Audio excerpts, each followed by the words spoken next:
Colbert, how are you? Good. What?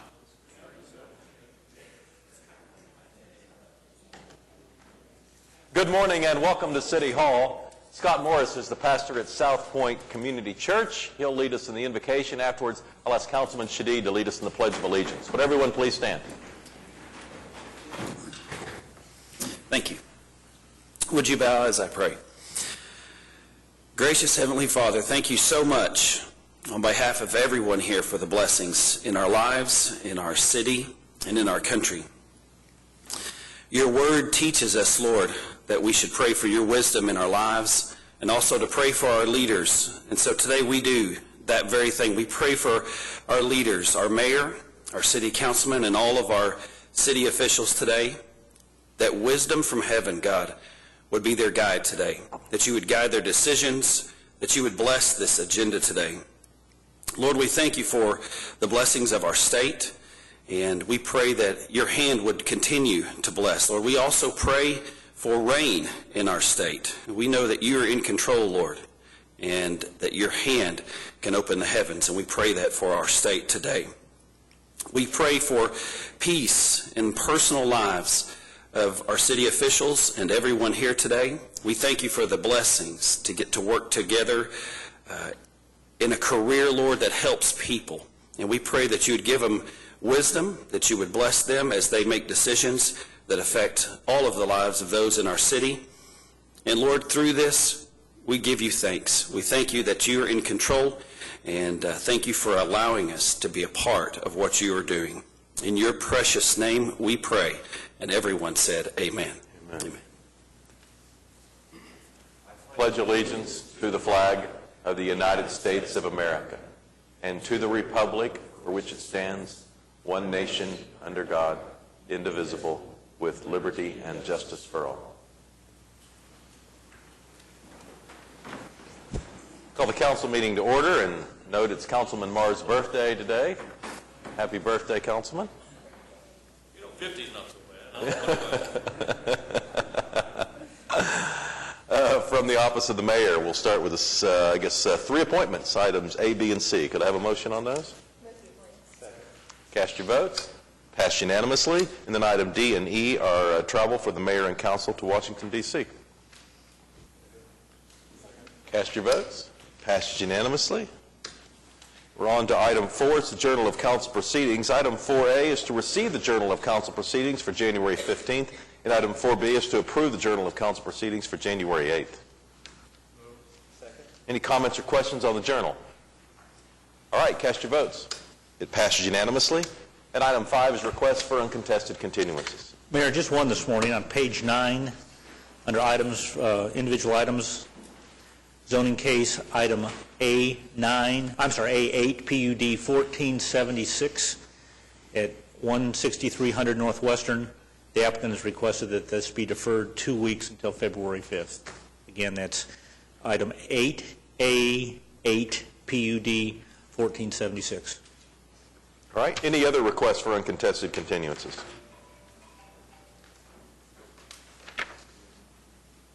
We'll recess the council meeting, convene as the Oklahoma City Municipal Facilities Authority. There are 2 items. We have a motion and a second. Comments or questions on this item from anyone on the MFA? All right, cast your votes. Passed unanimously. Adjourn the OCMFA, convene as the Oklahoma City Public Property Authority, just the claims and payroll. Cast your votes. Passed unanimously. And adjourn the OCPPA, convene as the Oklahoma City Environmental Assistance Trust, and again, it's just the claims and payroll.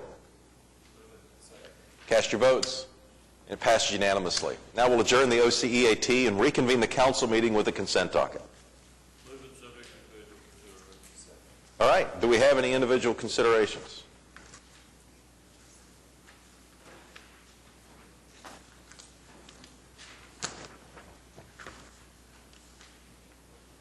Meeting seemed to go much faster without Mr. Ryan. Well, I was going to say, someone needs to ask a hard question just because Pat's not here in his absence.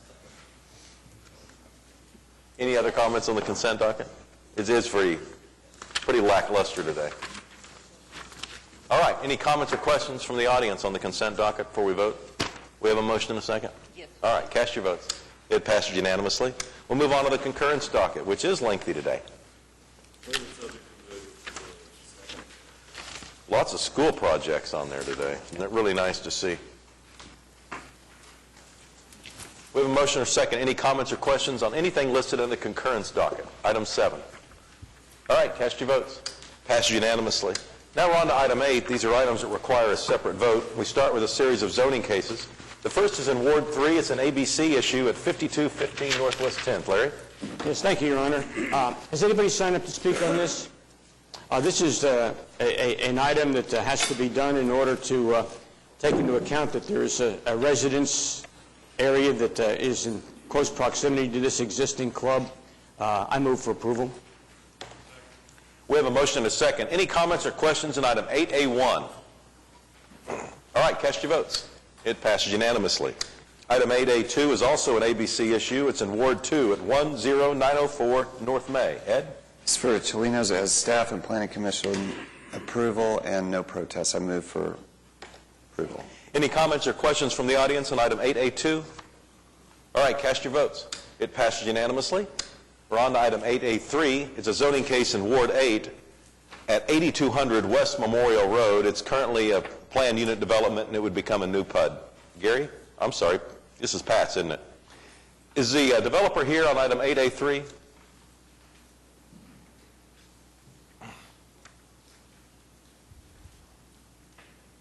Good morning. Tim Johnson with Johnson Associates on behalf of the developer. I can explain this. The existing PUD that lies on the land had some requirements for access to Memorial Road, but because of the collector street that was put in, the Pebblestone Parkway, we didn't believe access to Memorial Road would benefit this development. In fact, it would hinder it. And so we've come back with just a straight R1 zoning, and we're proposing to start Section 1, which is on the north end, very soon. All right. It's kind of a cleanup of the two PUDs that are there. Has anyone signed up to speak on this item? All right, how about a motion then? Cast your votes. Thank you. Passed unanimously. Item 8A4 is in Ward 2 at 830 Northwest 86th Street. It's currently R1 single-family residential, and it would become I1 light industrial district. Ed? Has anybody signed up to speak for this or anybody here? There's no protests, unanimous planning commission and staff support. I move for approval. All right, comments or questions? Cast your votes. Passed unanimously. Item 8A5 is a zoning case in Ward 7 at 321 North Oklahoma Avenue. It's currently a planned unit development, and it would be moving into the downtown business district. Skip? I haven't received any calls on this. It passed the Planning Commission, and I believe this is the continuation of the Maywood Park. Is that correct? Oh, so they are there, yeah. Okay. Well, I just want you to know that this has become a major transformation as it relates to the urban look of Ward 7, and so congratulations and best of luck in your continuation of those projects. Thank you. I would love to get an update on the project. Is that all right? I mean, you're here anyway. Why don't you come on up? I was thinking about that, Mayor. Thank you. Yeah, sure. Didn't want to make them I've work too been hard. driving by and take advantage of the opportunity. Tell us about Maywood Park and the progress. Well, we've affectionately we need your renamed name and it as address for the record. Sorry. Richard McCowan, 4409 Cannon Drive in Norman. We've affectionately renamed it Level Urban Apartments. It's still technically the plat is Maywood Park, but Level is doing incredibly well. It has it's fully occupied, and it has a pretty long waiting list. Native Roots Market, the new downtown grocery store, is doing very, very well. There are more and more people there all the time, and I highly recommend you all stop by and try out one of their great deli sandwiches and one of their soups. They make fabulous homemade soup every day. And the deli is back in the back, and you'll be delighted. And we're soon to announce the restaurant. I wish I could speak about it today, but we're at the final negotiation on the lease agreement, and so we'll be making that announcement very soon. And that will completely finish the core block of Level. And then we're really excited and are well under design on this new expansion of the community. And occupancy at the Level is doing well? It stays 100% occupied. Occasionally, we've had a few young couples that have decided to get married. One of them actually moved to one of my communities in North Oklahoma City, at Valencia, and their apartment was released and reoccupied within less than a week. And it's been, anytime we've had some turnover, it's been usually due to a job change where they've been needing to move out. We're very happy, and we've built a sense of community like I've never been able to accomplish before in any of my suburban communities. And I've been working very hard for the past 12 years to create community, and there's something very, very special about downtown. I know more people that live at Level than I do in my own neighborhood I live in, and it's remarkable. Well, If I could second the endorsement of Native Roots Market, I was telling Richard earlier this morning, I was making a little pea soup on Saturday and realized I didn't have carrots and celery. I was able to leave City Place. I did drive. I did jump in the car, but get to the store and be back in my place in 6 minutes. Wow. It's just fabulous to have access to, it really is a full-service grocery store. It's not, just little teeny things, but it's got fresh produce and meat and pastas and soup. It's wonderful to finally be able to answer the question, where do you do your grocery shopping downtown? We now have a place to go. It's terrific. I would be honored to give any of you a tour anytime. Just feel free to get in touch, and I'll be happy to take you lunch and show you what we're up to. But we couldn't have done it without you also. I do not want to neglect to say that. The participation of the city and the TIF process, and we're greatly appreciative, and we're all in this together, and thanks for the opportunity. Well, Richard, the mayor and I, we had lunch, and we took a tour of, a brief tour, but we did go to the restaurant. And so, but I want you to know that, the plans of having a bigger grocery store in the Northeast area, don't let that be any type of, shame on the restaurant that's already there, because we just, are impressed with what has been situated and located to serve the citizens who are moving in that area. And it's, as I stated, it's a great transformation from the original Deep Deuce Apartments to see the, so now should we refer to this as the Level and on the application as opposed to Maywood Park? Should that be amended? It stays the same? Yes. All right. Your Honor, Thanks very much. I could ask Richard, when are you going to relocate from Norman to... I was stuck in traffic this morning, and I was telling Dennis that my youngest daughter is in the 3rd grade and would really like to audition for ballet at Classen when she's in the 6th grade. So I'm looking at an imminent, if she continues to progress as a dancer, I'm looking at needing to talk to Pat Garrett about buying a lot up here to build another 5-story building that might be owner-occupied. So I am seriously thinking We are about it. building a downtown elementary school for, We are all head over heels in love with Oklahoma City. Thank you. Thank you, Richard. All right, we're ready to vote. Cast your votes on that item. It passes unanimously. On item 8A6, it's a zoning case in Ward 2 at 1109 Northwest 50th Street. It's currently R1 single family, and it would become an O2 general office district. Ed? Anybody signed up to speak on this? No. This is to build a bank there on that, close to the northwest corner of 50th and Western. It has staff approval after we moved from C3 zoning to O2 zoning. It has unanimous planning commission support, and so and no protests, so I move for approval. Okay, we have a motion and a second. Any comments or questions on item 8A6? All right, cast your votes. Passes unanimously. Item 8A7 is a zoning case in Ward 3 at 5208 West Reno Avenue. It's currently I3 heavy industrial, and it would become an I2 moderate industrial district. Larry? Yes, thank you, Your Honor. This is a request by the American Indian Health Council to rezone property from I3 to I2 because in I3 you're not allowed to offer medical services, and the Indian Clinic on Reno out there on the north side is just exploding in its service to the Indian community as far as offering health services, and this is an expansion of that. They had Mark Harmon in to do a fundraiser several months ago, and I would move for approval. Okay. Cast your votes. It passes unanimously. Item 8A8 has already been deferred for 2 weeks. Item 8A9 is in Ward 7 at 1540 Southeast 29th Street. It's currently I-2 Moderate Industrial, R1 Single Family Residential, and C4 General Commercial, and it would become a new PUD. Skip? I haven't received any calls on this. Is the applicant here? I recommend we move it. Okay, we have a second? We have a motion and a second. Would you, I apologize. Is the issue with the easement, has that been, This one didn't have an easement requirement, so yeah, we're good on this one. so you got to, And he didn't have specific plans for industrial development, he's just zoning it so he can look at some prospects. recommend it? All right, let's vote then. Cast your votes. It passes unanimously. Item 8A10 is a zoning case in Ward 2 at 501 Northwest 23rd Street.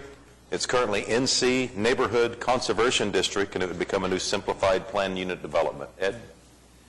This is on the north side of 23rd and are the applicants? Mayor, can we get an update on this one Sure. also? Come on up.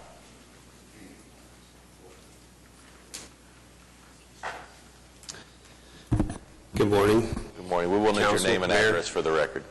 Mark Grubbs, Grubbs Consulting on behalf of the applicant, 1819 South Morgan Road.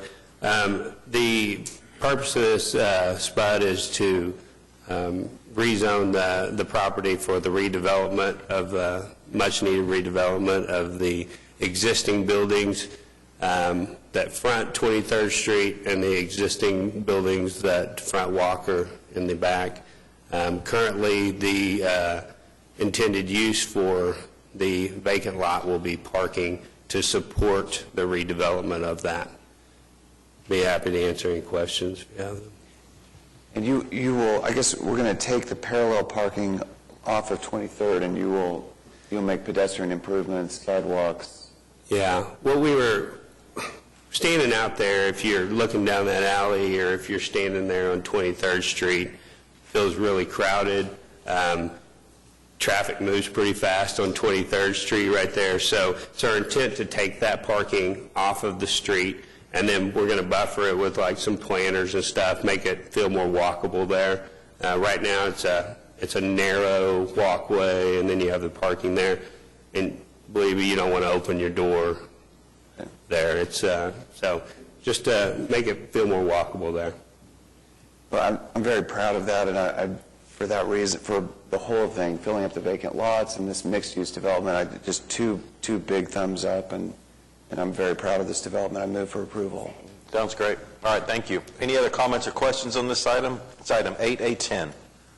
All right, we have a motion and a second. Cast your votes. It passes unanimously.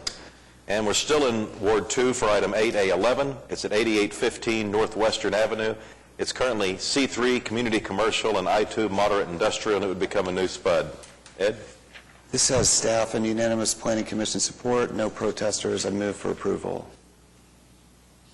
We have a motion and a second. Are there any comments or questions on item 8A11? All right, cast your votes. It passes unanimously. Item 8B is an ordinance that's being introduced today. Jim, we're going to bring Renee Hutton in. Renee's not here this morning, but Wiley Williams is going to fill in and explain this to us.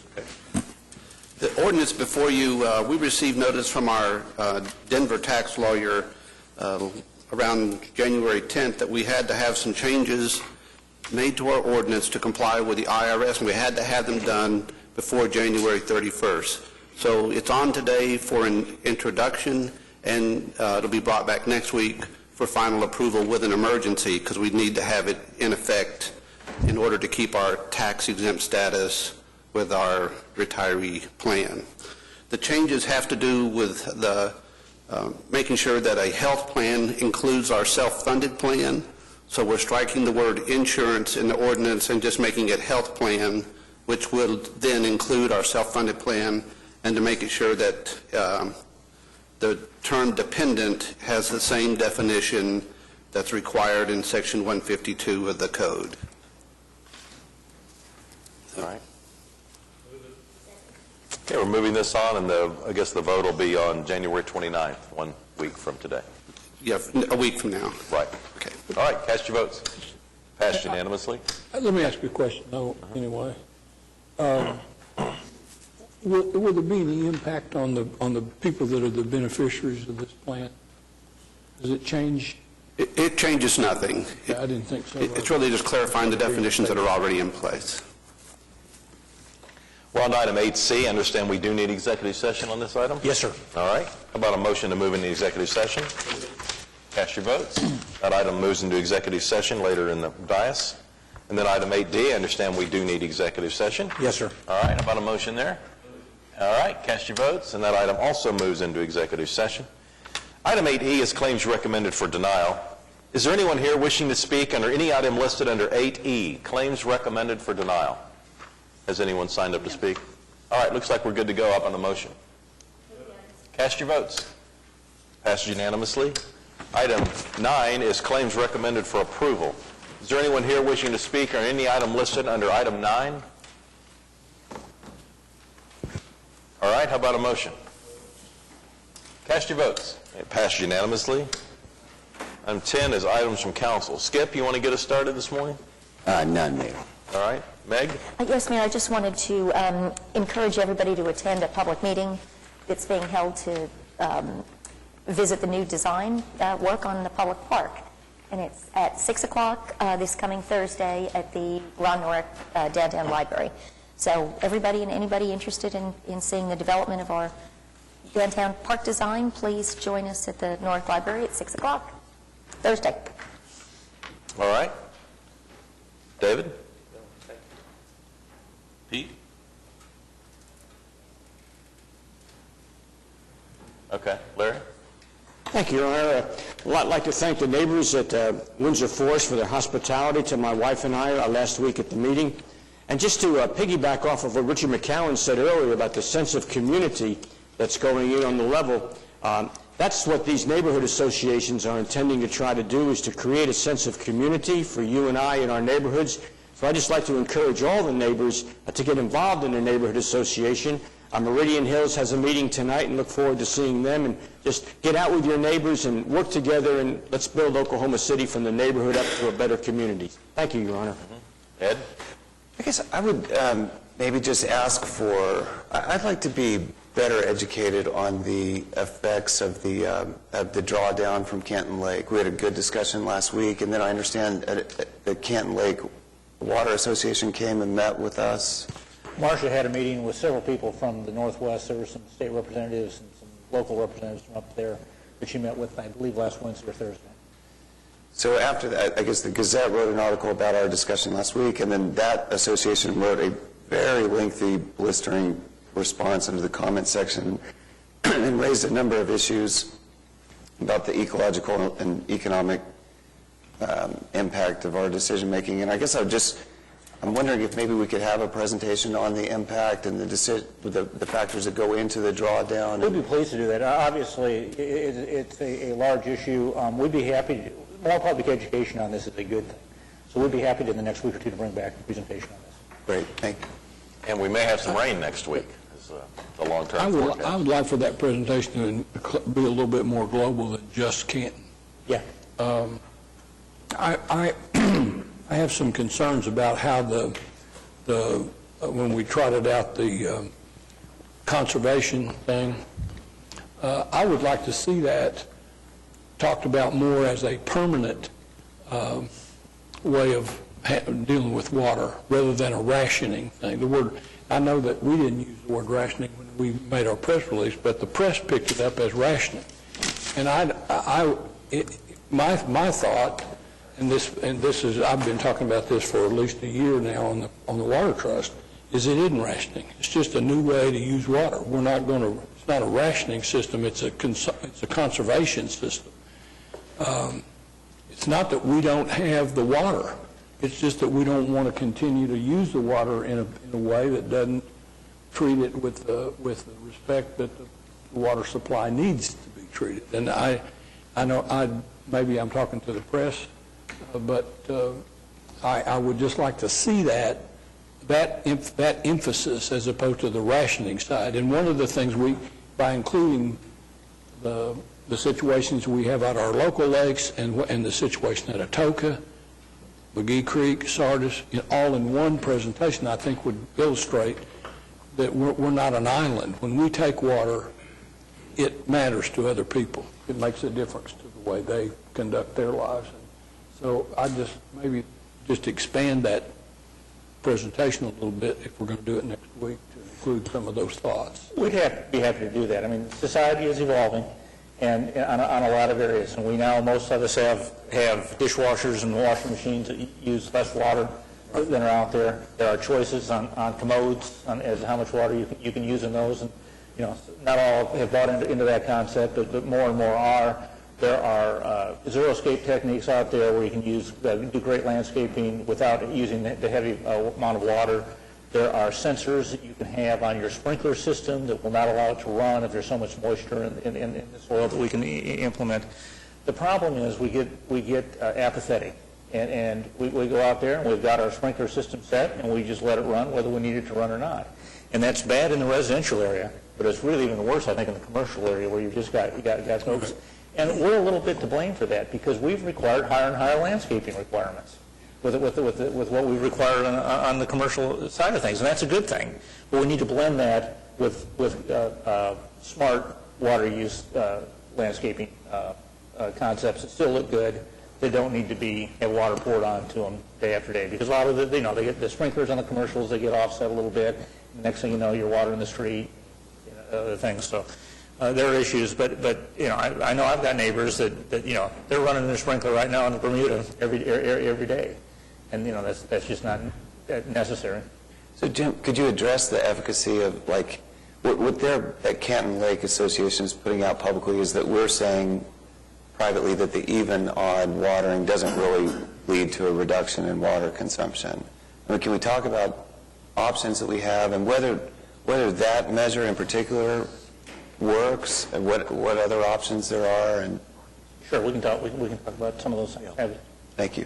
I think a larger education program is in order, just to kind of change the paradigm for our citizens from the water is almost free to water is a precious commodity that we need to be protective of. That will take a while. Very well said, but that's my point. It isn't that we don't have enough. I mean, our rights in McGee Creek and out to the east and our rights to the west, we have enough water.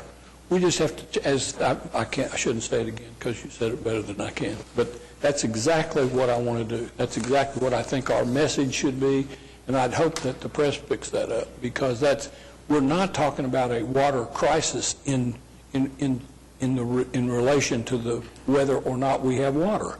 We're talking about a water crisis in that we're not the best stewards of it. We, not just Oklahoma City, but everybody, not the best stewards, and we just need to recognize that ethical, moral responsibility to deal with water in a different way. The other thing we should point out, we will point out next week, is that we are in the third year of a drought, and this is a significant drought that's been probably as bad a drought as we've had since the 50s. And if your lakes aren't down, that's what the lakes are for, and that volume is to be used during drought conditions. People don't like it. They like it full so they can fish or jet ski or sail a boat or whatever their recreations of choice are. Even, jogging along Lake Hefner, people like the lake to be up to fully enjoy that. It doesn't look good when you're jogging and it's down. Jim, I think it's broader. Excuse me for interrupting you, but I think it's broader than that. I think there is a value to the recreational use of the water. And I think for us to pit our use versus the recreational use is just to exacerbate the problem. I think we've got to respect that because some of these communities don't have all the things that we have. And we diminish their ability to use that water for that purpose, diminishes them in a way that we don't really experience here. I'm not diminishing the recreational use, but my point was that if the lakes aren't going to be down, I mean, they're going to be down at the third year of a 3-year drought. It's just inevitable. It's going to happen. And so there isn't much you can do about that. That's why the lakes were meant to fluctuate in the size and the system we have, is to be prepared so that we will have water for the third year of the drought. To quote a mayor of a very large city, we should never let a crisis go to waste. And so we need to do, this is a perfect time to do something about it when everybody realizes what a problem it is. That's my point. Gary? All right, city manager reports. Maureen is here, I see, and Jim? Yep, we do have a presentation regarding the Myriad Gardens. Maureen Hefferman is here, and she's accompanied by Jim Talbert, the Myriad Gardens Foundation. Good morning, everyone. Well, I'm here to update you on what we're doing at the Myriad Gardens and give you a financial snapshot of how we're doing so we get to our goal of our city public-private partnership. Can't see this too well. This is a shot of opening night, and I think it's a good example of how the garden, since it's been redesigned, is such a magnet for the community.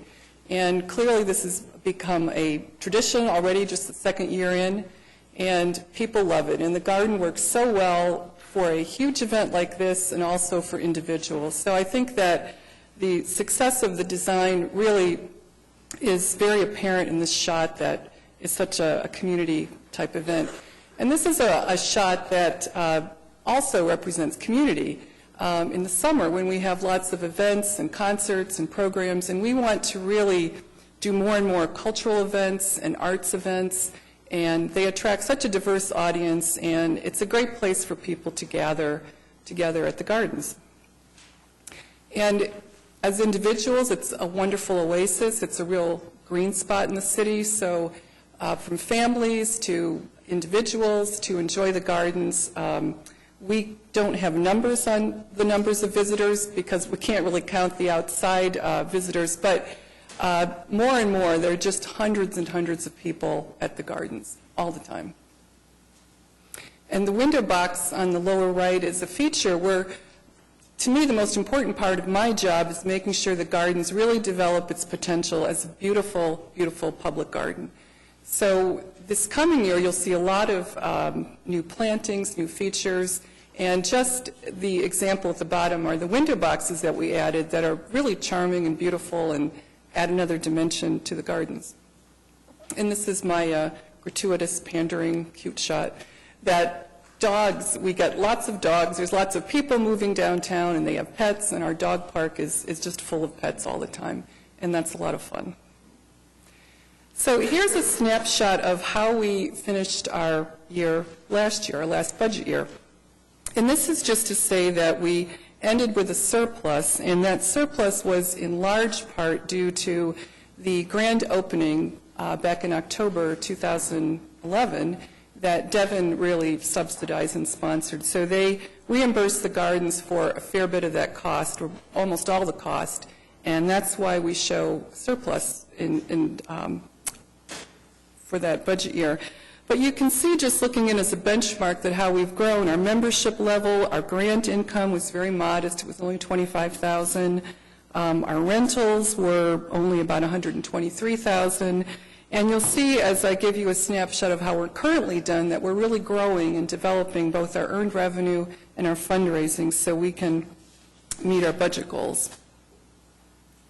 And to do that, we have been extremely busy at the gardens, putting in our infrastructure, doing lots of programs and activities.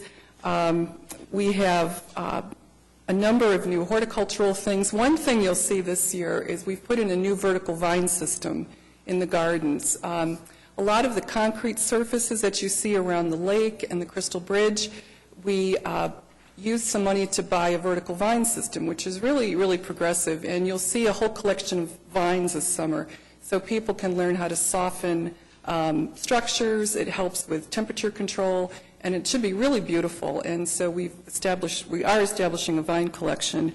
We've just finished planting 25,000 bulbs, and it's great to have a cold period now. They're getting the chill that they need. So next spring, we should have 25,000 bulbs blooming for our 25th anniversary year. So that should be pretty stunning. We've been doing a lot of hiring so we can get the right people in place to grow and develop as we need to.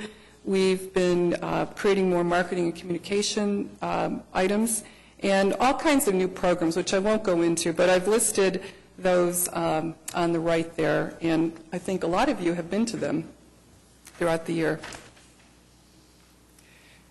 And we're doing more and more children's programming. We received a grant to, we're creating a program called Bringing Books to Life, and we'll have artists create a book, actually create a book to life, and lots more storytelling and reading programs for kids. We've incorporated more artwork, and this is a piece I love, the Root Sculpture by Don Narconi, and we'll be having more sculpture shows. And we've been encouraging the gardens as a place to get fit and work out and walk and run, and the mayor joined us for a Walking Wednesday kickoff a few months ago, which was great. Things like sailboats, we want to add some ping pong tables out in the gardens and games like that to attract more people. And we had Pumpkinville this fall, which was terrific. We had thousands of people visit. We had more than 150 families join as members, and it was very successful. So we're trying to do more things like that. We're creating a spring event like Pumpkinville, only in the spring. This is our ice rink, which is doing very well this year. We've added some new features to make it better. It's about 20% larger than last year. We've added a new deck to have it look better and function better. And we opened up our cafe on a limited basis, and we had some pop-up shops, which are pretty popular, and just brought an interesting dimension to the holiday season. And if you have some questions about the restaurant, we certainly are still trying to find the right operator, and Jim Tolbert is here if you have any questions about that. He can bring you up to date on how we're trying to find an operator. Well, I'll end with our budget summary. This is a snapshot of our current budget year, and you can see that with the city's contribution of mostly in-kind for utilities and staff costs, and then our management fee, which comes through the city. The foundation needs to raise about $1.2 million, so we can contribute about 32% of our overall budget, which is just under $4 million. And I'm pleased to say we're definitely on track to do that. And this is a snapshot of our October financials. That's the last month I had when I prepared this presentation, and we're always happy to give you current information if you need it. But you can start to see our various revenue areas grow. And you can see from this slide, I'll just break down briefly so you can get a picture of how we're earning our revenue at the gardens. The Crystal Bridge brings in a lot of admission fees. We're about $152,000 this year. We're ahead of schedule on that. Our rentals do very, very well for us. We're ahead of budget on that. We're also creating in the Minders Garden a new wedding terrace feature, and that will allow us to have more outdoor weddings, earned revenue, and that will help us in the future for our earned income. Our ice rink nets us about $100,000 each year, which is terrific, and that will grow as we get more skaters.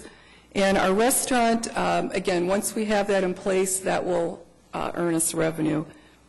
The different fundraising activities that we have two boards, an executive board and a community board, and they are very generous, and they help with a lot of our fundraising goals, the two boards. An annual fund is brought in, now it's about $25,000. Grants, we're almost at $150,000 for grants this year. Sponsorship has been growing, corporate sponsorship, and our membership program is really growing. We have about 1,125 members. And that contrasts, when I started about a year and 4 months ago, we had about 225 members. So that's really growing nicely. And I have some more detail if you'd like to see how that breaks down further. And I'll just end with a summary of where we're at. So you know, you have confidence that we're working towards that goal of the foundation supplying 2/3 of our budget and the city supplying about 1/3 in the next couple of years. Our earned income goal is, for this budget year, $634,000, and we have now earned $379 towards that. And our fundraising is $640,000, and we've earned about $312 towards that, halfway into our budget year. So I think we're doing really well. And we obviously appreciate and need the support of the city, and thank you for that. Can I answer any questions? I'd like to ask, and I guess, Jim, if you're going to take the restaurant question, that's what I would start out with. I think the capital investment in Project 180 was somewhere between $5 and $6 million for the restaurant. And so the question I have, this week we're going to hear a master plan presented for the new Central Park. And as part of that master plan, they're going to propose a capital investment in a restaurant. So I guess I'd look for your feedback about what, I mean, based on your experience, I mean, I have some apprehension, or I feel some fear when asked to invest millions more in a restaurant in the Central Park when we've spent somewhere between $5 and $6 million. We haven't. We have rentals. I understand that we've generated some revenue, but clearly it's been challenging to find a partner. Do you have any thoughts about both in the Myriad Gardens as well as the proposed new restaurant in Central Park? I really don't know much about what's proposed in Central Park, and I don't think it's probably necessarily analogous to this situation. Our delay, I think, in finding the right partner for us, and that's really the issue, is to find the right partner in the gardens, is as much due to the evolution of downtown as it is to that specific situation. We, 18 months ago, surveyed all of the major Oklahoma City restaurant operators and talked to them in depth and showed them this facility, developed some interest from some. There were two issues that really slowed that down. One was, as it happens, the people who are the best qualified in terms of experience and multiple operating more than one unit and the most promising all had brand new projects that stretched their capital and their personnel. So locally we couldn't identify a partner that was ready to go at that moment. Perhaps even more important, they may be to a certain extent using that as an excuse because they were all concerned about various unknowns, one of which was how is the traffic going to work downtown once we rebuild the streets, because at that moment it looked like you couldn't get to the restaurant ever. And how is the parking going to work? And what alternatives can there be for parking? And that seemed kind of frightening to people. All of a sudden now, with the meters we have around the gardens, there's always a place to park around the gardens any hour of the day, even when there's a lot of crowd there. Another issue was what's Devon going to do, and particularly what are they going to do in regards to food service? Because if you were contemplating a major investment in this restaurant, it was frightening if you thought you were going up against a multi-billion-dollar corporation across the street. As it turns out, I think what Devon has done complements what we want to do, and that's what they wanted to do. One of the things that Devon has done that we're forever in their debt is they have not built the capacity in their building to sell lunch to all their employees every day, and the result there is that's significantly going to expand the market. So part of it was timing. That was, I think, the critical issue was timing. The other issue was building the habit of downtown restaurants and coming downtown. We think this restaurant needs to be, first of all, family friendly. That's where the market is on the weekends. That's where the market we think should be. We should always be thinking of the customers of the gardens as the first market. And secondly, we think there's an opportunity for a major office lunch business, at least when there's not really harsh weather. And thirdly, we think there's a night opportunity, perhaps a little more sophisticated, having to do with events and on weekends. And probably there's a significant afternoon bar business during the weeks. That's a funny combination to try to design a restaurant around and get all those things in the same, and it's challenging to find the right operator that wants to do and is capable of doing all those things. Lastly, I think we have come to understand that we have to be a partner in this restaurant. We can't be a passive tenant.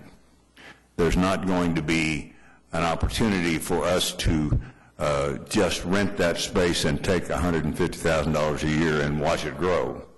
The competition in this market for adding a restaurant is that developers end up being in some way a partner with that restaurant. So for all those reasons, we've been delayed. We've learned a lot. We now are beginning a new campaign. We think we've identified several regional restaurant operators who may have an interest. We think we know at least 3 local restaurant operators that perhaps could be now induced to come back and reconsider this. We're going to be doing a serious effort to try to identify a partner. We're discussing with a local real estate group who can provide us with professional advice on this, which perhaps we've relied a little too much on mine, and we can derive more outside input on this, particularly for finding regional partners. That's probably a good idea. So the whole point of all this is I'm very hopeful that we will be able to, in the next several months in this fiscal year, to find the right partner and realize the potential of the Gardens restaurant. I think the delay is not that it was a bad decision to build the restaurant, but the timing of the whole project didn't allow us to. I think that now is a great opportunity, and I think we can fill it. And I recognize I'm asking you to opine on plans that you haven't seen in terms of the Central Park, but I guess would it be a reasonable extrapolation or prudent exercise to have a partner in place before we invested in a restaurant? Well, I think that's if that's feasible, I certainly think that's a good idea. Yes.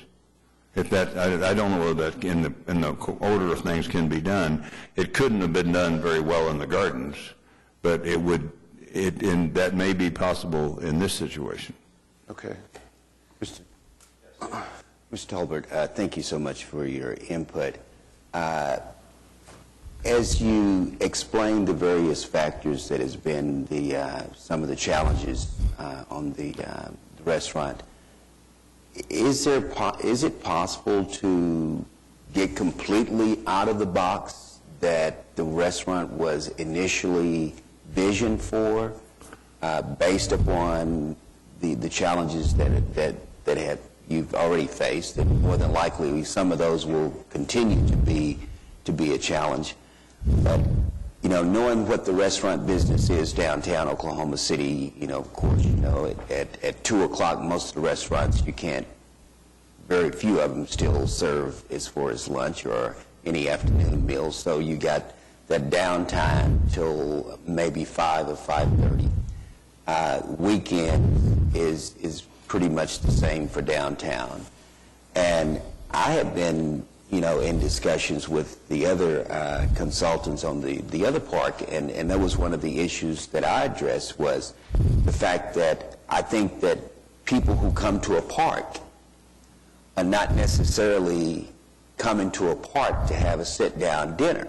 I mean, I think there's a population of people that come to big parks, and they have children, and as you stated, making it more family friendly and an environment. I think that getting out of the traditional setting of the plans of the restaurant could make a major revenue turnaround, because it would be more affordable for people who are just in the park with their children. And so getting away from the traditional setting of the park and maybe splitting it into 2 different types of eateries, I think that you could definitely get a large return in reference to the situation that exists now, and that is you would have a daily revenue stream from the establishment. I mean, is it possible to leave the traditional theory of the park and the plan, I'm going to say of the restaurant, to do something totally different that would still fit as far as a revenue generator? I think we're trying to think exactly as you're describing, in the sense that we recognize, as I identified, there are half a dozen different, very distinct markets, and they're not necessarily compatible. And so we need to find the combination of those that will fit this building and fit the market in downtown Oklahoma City. And one of them is clearly a more moderately priced, family-friendly circumstance. And that element, I think we agree, has to have priority because we are in the gardens and it's the patrons of the garden who are our first responsibility. Having said that, we are in the middle of the downtown, which, contrary to what you just outlined at the beginning, is showing remarkable vitality in the restaurant business.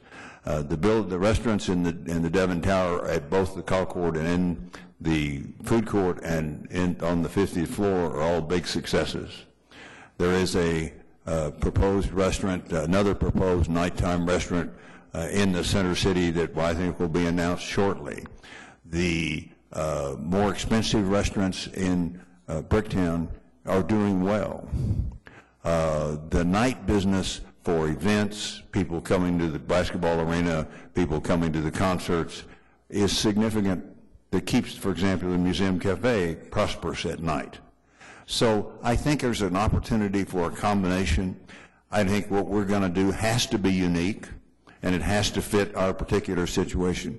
We have an exquisite building that we really want to take advantage of, and we feel a tremendous obligation to the community to capitalize on that while providing the service you described.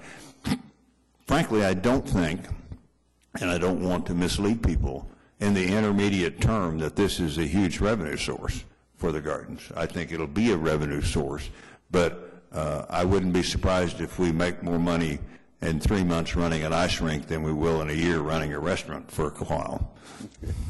Could I, Maureen? Maureen, could I change subject just a teeny bit? And I want to compliment you and your staff for all the work that's going on. The change, since the gardens have been redesigned is incredible, and gardens has really become, I think, what it was intended to be, which is the living room of downtown.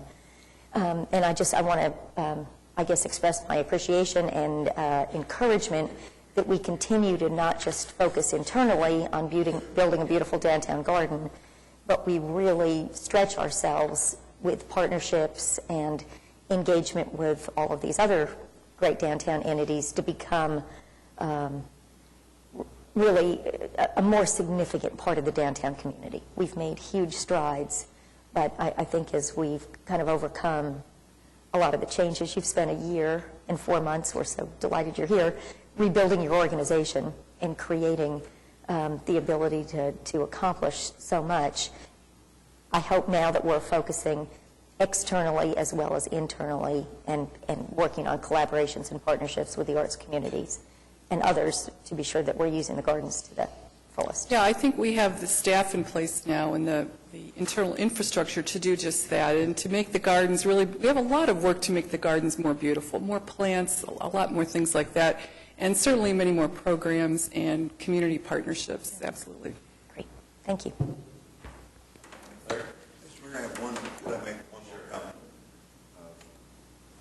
We did have a demonstration this year that the gardens is magical. It's amazing to me that people that 15 and 20 years ago loved it, still love it, and still want it to be perfect.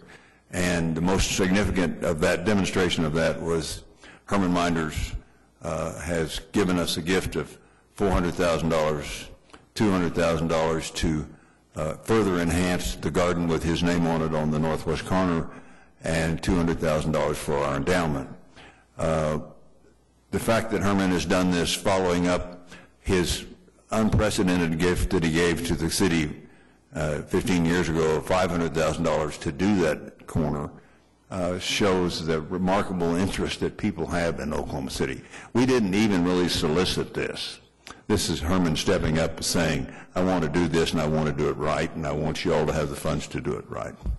So I think we're very much in a very positive position in that regard. Thank you. Mr. Tolbert, I would like to say one other thing, that I think that you all have made a very difficult challenge for the rest of the council as we go forward in looking at the particulars of the new park, because now the Myriad Gardens becomes the standard that we reflect back to determine whether or not what's going to be part of the big park. So you have set a tremendous roadmap that, I think it's great to follow, that the work that you all have done with the Myriad Gardens. I mean, it is really magic. So thank you so much for your work. Larry? Yeah, I'd just like to make a comment from a personal standpoint. When you talk about Mr. Miners and his, multi-thousand-dollar gift, my investment of a couple of lunches at the skating rink seems kind of to dwarf in comparison. But my daughter and grandchildren were here from California, and I have two children here, grandchildren that are also they're homeschooled. And so we were down there for a skating event at a time when the rest of Oklahoma City was in school. And while we were down there, a couple of things really struck me as being very positive. One thing was the way that you could buy a bracelet and you could skate all day. And we did that, and that allowed us during lunchtime to take a break. And we went into the little cafe in there and had lunch in there where it was nice and warm. Then after lunch, the kids put their skates on and went back and skated some more. While sitting in there, just listening to the conversation of some of the other people, a family had come all the way from Stillwater to spend the day. And isn't that what we want, to make the Myriad Gardens a destination? Now, my two grandkids from California and a family from Stillwater are not going to make or break the long-time success of the Myriad Gardens, the restaurant, and the skating rink. But I think as this thing takes hold and gains traction, I think we're in the right direction, and it's just a tremendous ambiance to add to our city and another opportunity to enhance our quality of life. And I thank you, sir, for the investment you made, I know, in opening up that cafe down there. Okay. Sure. Yeah. Ed? How about Gary and then Ed? Well, I'm just going to make a comment. I donated to the foundation in 2011 when you first started that campaign. I did not receive anything in 2012 asking me to do that again.